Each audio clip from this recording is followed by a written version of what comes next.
विदेशों में रहे, उनको बहुत सारे अवसर मिले,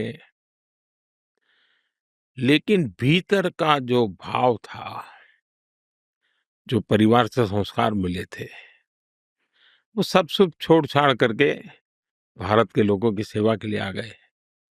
भारत की आज़ादी की जंग में वो उतर गए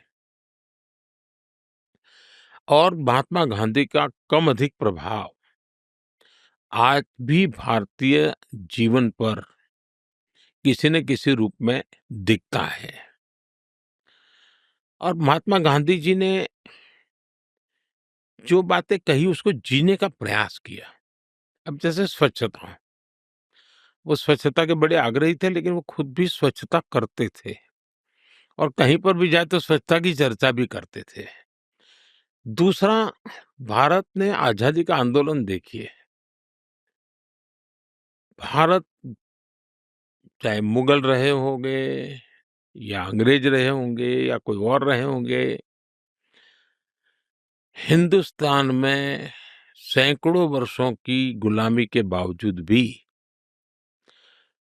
कोई समय ऐसा नहीं गया होगा, कोई भूभाग ऐसा नहीं गया होगा जहां भारत में कहीं न कहीं आजादी की जोत जली ना हो।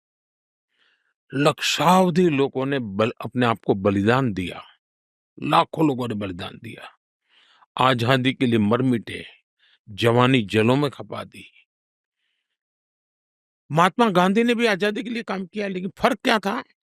वे तपस्वी लोग थे, वीर पुरुष थे, त्यागी लोग थे, देश के लिए मरने मिटने वाले लोग थे, लेकिन आते थे देश के लिए शहीद हो जाते थे।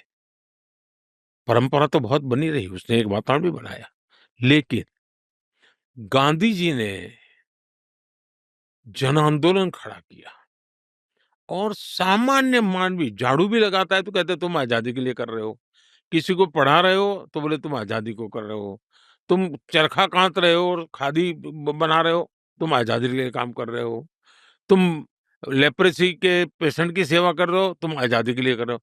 उन्होंने हर काम के साथ आजादी के रंग से रंग दिया और इसके कारण भारत का सामान्य मानवी भी लगने लगा कि हाँ, मैं भी आजादी का सैनिक बन गया हूँ। ये जन आंदोलन इतना बड़ा गांधी जी ने बड़ा बनाया, जिसको अंग्रेज कभी समझ ही नहीं पाए। अंग्रेजों को कभी अंदाज ही नहीं था कि एक चुटकी भर नमक, दांडी यात्रा एक बहुत बड़ा रिवॉल्यूशन पैदा कर सकता है, और वो करके दिखाया।